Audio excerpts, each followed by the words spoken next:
लेकिन बैंकॉक पहुंच के मैंने सुना कि आप वेटर बन गए। हाँ, मेरे पास और कोई काम था मिला नहीं मुझे उसके। मैं क्यों, जैसे मैंने आपको बताया, मैं इतना पढ़ा लिखा नहीं था कि मैं और कुछ काम कर सकूं, तो मैं उधर वेटर बना। एंड फिर शेफ बने, आपने समोसे बनाए। नहीं नहीं, शेफ़ नहीं था मैं, वेटर। और मतलब वो छोटा सा नहीं, ढाबा सा होता है वहाँ पे, तो उधर मेट्रो गेस्ट हाउस करके था, उधर मैं काम करता था। और वहाँ सुबह से लेके शाम तक मैं काम करता था। रात को जाके I used to practise Thai boxing on a street, and वहाँ मतलब सीख के फिर सो जाते थे। तो ये करीबन ना करीबन 3-4 साल ऐसे चलता रहा। तो मार्शल आर्ट सीख के जब आप आए, उसके बाद आप कोशिश कर रहे थे कि मॉडल बन जाएं। मैं मार्शल आर्ट सिखाता था किसी बच्चे को, जो उसके फादर ने मुझे बोला, who was a model coordinator, बेटा तुम लंबे चौड़े हो, तुम क्यों नहीं बन जाते, मॉडल क्यों नहीं बन जाते। एंड उसने मुझे रास्ता दिखाया कि तो ये कर ले, तू 1 मिनट एक काम करना, तू ऐसी ऐसी फलां फलां जगह में, कोलाबा साइड में था, उधर आ जा। और मुझे याद है मैं नॉवेल्टी फर्निशिंग शोरूम का मैं मॉडल बना था, और उसके लिए मुझे करीबन 21,000 रुपये मिले थे। तो मैंने ये देखा कि 2 घंटे मैं एसी रूम में बैठा हूँ, साथ में एक मॉडल आ जाती है जिसका नाम सोनिया था, एंड शी कम्स, एंड यहाँ देखना है, फिर वहाँ देखना है, फिर कुर्सी को हाथ लगाना है, फिर उसको देखना है, फिर वो बाजू में आके बैठ गई। ये सब मिला मिलू के 21,000 रुपये मिल गए। उसके बाद मैंने सोचा कि ये तो कमाल है। मैं पूरा महीना मेहनत करता हूँ, मार्शल आर्ट सिखाता हूँ, मुझे 5-6 हज़ार से ज़्यादा आमदनी नहीं मिलती। ये 2 घंटे में एसी रूम में बैठ के 21,000 रुपये मिल गए। नहीं, ये नहीं आप बता रहे कि 2 घंटे एसी रूम में बैठ के लड़की को गोदी में बिठाने के किस वजह। नहीं, हाँ, गोदी में बैठाना मतलब देखिए, करीबन ना करीबन वहाँ 200 से 250 लोग होते हैं, अब गोदी में बिठा के क्या होना है। मतलब सबके सब हैं वहाँ, एंड सो इट इज़। फिर उसके बाद मॉडलिंग करने लग गया। उसके बाद फिर मुझे एक फिल्म मिल गई। ये सही है कि आपको सबसे पहले गोविंदा ने कहा था कि तू हीरो क्यों नहीं बन जाता। जी बिल्कुल, ये एक फोटोग्राफर था जिसका नाम था जयेश सेठ। तो जयेश सेठ जो था, उसके पास मैं एज अ लाइटमैन काम करता था उसके साथ। और फिर बड़े बड़े एक्टर्स आते थे, गोविंदा जी आते थे, संगीता बिजलानी थी, जैकी श्रॉफ थे, अनिल कपूर साहब थे, और उन सब के मैं फ़ोटोज़ मतलब लाइटिंग वाइटिंग करता था उनके चेहरे पे। तो तभी मुझे गोविंदा जी ने मुझे कहा था, ए तू चांगला है रे, हीरो बन जा, हीरो अच्छा रहेगा। हाँ, तो वो पहले इंसान थे जिसने कहा था। और उससे पहले मुझे याद है एक और चीज़, जब मैं 7वीं कक्षा में फेल हुआ था। हो क्या इसमें इसमें यार, हो क्या है, हो गया फेल अभी।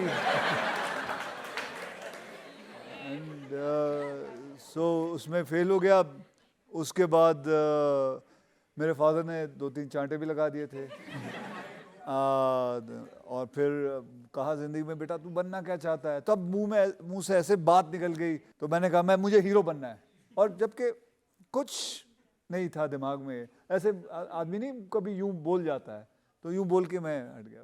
सो सबसे पहले मैंने अपने आप को बोला था मैं हीरो बनूंगा, फिर गोविंदा जी ने बोला था। और ये भी सच है कि आपको एक रैंप पर वॉक करना था, आप टाइम पर नहीं पहुंचे, फ्लाइट मिस कर दी। हाँ। इस वजह से आप फिल्मों में आ पाए। जी बिल्कुल, मैं इस वजह से हुआ क्योंकि मैं बहुत मुझे एक्चुअली गलतफहमी हो गई थी कि मुझे सुबह की फ़्लाइट लेनी थी। मैं समझा कि शाम की लेनी 6 बजे की, तो मैं सुबह रेडी नहीं था। तो उस आदमी ने मेरे को बोला, जो ना फ़ोन करके बोला था, you are a very unprofessional person that you have not come. मैं बोला सॉरी, मेरे से गलती हो गई, मैं समझा शाम की फ़्लाइट है, नहीं वो, और वो चला गया। और मैं फिर भी, मुझे याद, मोटरसाइकिल लेके गया था, उधर गया एयरपोर्ट पे, तो जब तक फ़्लाइट जा चुकी थी। तब बड़ा उदास हुआ था, घर आया था, फिर थोड़ा बहुत रोने जैसा चेहरा हो गया था। मैं कुछ 21 साल का था तभी। एंड फिर माताजी ने देखा था मुझे, मम्मी ने कहा था कि बेटा फिक्र ना कर, जो रब जो करदा है, मैं पंजाबी में बोला था, रब जो करदा है चंगा करदा है। तो फिर उस तो बाद एग्जैक्टली फिर मैं उसी दिन अपनी मेरे तभी है ना राजू जी, इतनी बड़ी बड़ी फ़ोटोएं लेके जानी पड़ती थी प्रोड्यूसरों के पास, डायरेक्टरों के पास दिखाने के लिए, इतनी बड़ी फ़ोटोज़ लेके जानी पड़ती थी। पोर्टफोलियो जिसे कहते पोर्टफोलियो जैसे और हाथ में लेके आदमी बस में जा रहा है।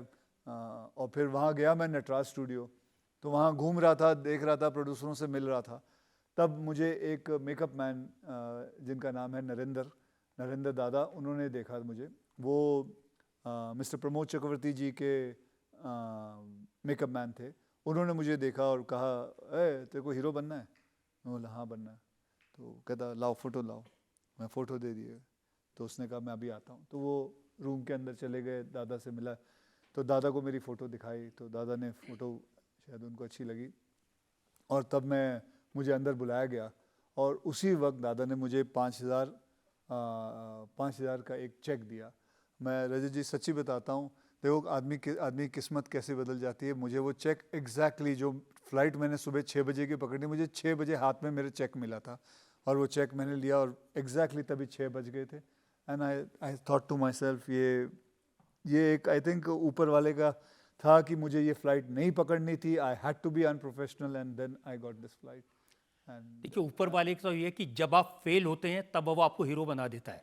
नहीं चाहे देखिए फ्लाइट पकड़ने में फेल हुए हीरो बन गए। देखिए मैं आपको बताता हूँ, हर इंसान की अपनी अपनी किस्मत होती है। मैं कई बार स्टूडियोज़ के बाहर से गुजरता हूँ, देखता हूँ कई लोग वहाँ खड़े होते हैं to become an actor, and they are much better looking than me, and they are much more talented than me. But फ़र्क सिर्फ इतना होता है कि मेरी लक में था कि मुझे किस्मत में मिल गई।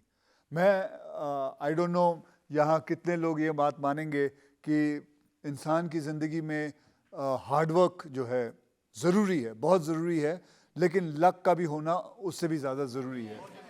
तो सही टाइम पे आप सही जगह पे और सही लोग से मिल जाएं तो आपकी किस्मत अपने आप बदल जाती है। तो ये मेरे साथ हुआ था। I wouldn't deny that. I consider myself lucky, and I think God has been very kind to me.